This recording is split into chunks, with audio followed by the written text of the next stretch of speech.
સ્થાનિક સ્વરાજની ચૂંટણીઓમાં જે રીતે લોકોની વચ્ચે માહોલ હતો, સરકાર સામેની નારાજગી હતી, ભ્રષ્ટાચાર અને ગેરવહીવટથી લોકો હેરાન પરેશાન હતા. પણ પરિણામો જ્યારે આવ્યા ત્યારે અપેક્ષાથી વિપરીત પરિણામો આવ્યા.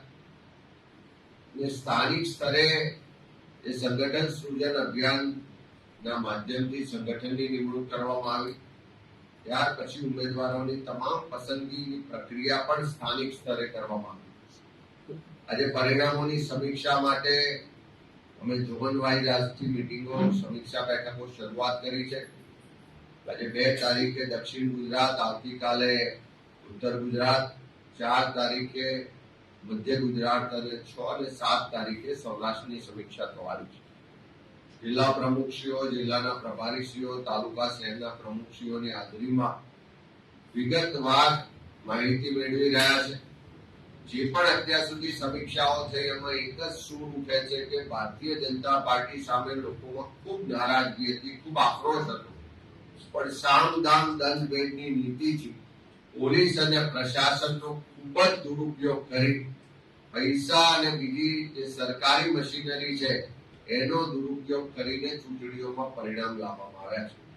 સુરત સહિત અનેક જગ્યાએથી જે રજૂઆતો, પુરાવા મળ્યા કે ભારતીય જનતા પાર્ટીના ઉમેદવારો ચૂંટણી લડતા હતા એના કરતા પોલીસ અને પ્રશાસનના અધિકારીઓ જાણે ભાજપના કાર્યકરો હોય એ રીતે ચૂંટણી લડ્યા છે એવી વિગતો અને પુરાવા સહિત રજૂઆતો પણ મળી છે.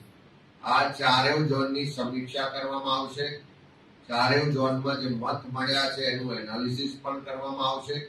જ્યાં પણ સંગઠનમાં ત્રુટિઓ રહી ગઈ, સંગઠનમાં જવાબદાર લોકોએ કામ નહીં કર્યું હોય, કોઈ એન્ટી પાર્ટી એક્ટિવિટીમાં ભાગ લીધો છે, એવા તમામ લોકો સામે આ સમીક્ષા બેઠક બાદ પગલાં પણ લેવામાં આવશે. સંગઠનમાં પણ ફેરફાર થશે. સાથે સાથે અનેક જગ્યાએ જે ખોટી પ્રેક્ટિસ કરીને ભારતીય જનતા પાર્ટીના ઉમેદવારો જીત્યા છે એને પણ ખુલ્લા પાડીશું.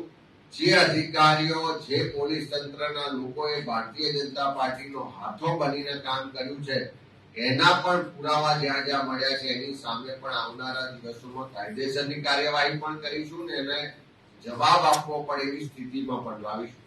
ઓવરઓલ આ સમીક્ષા બેઠક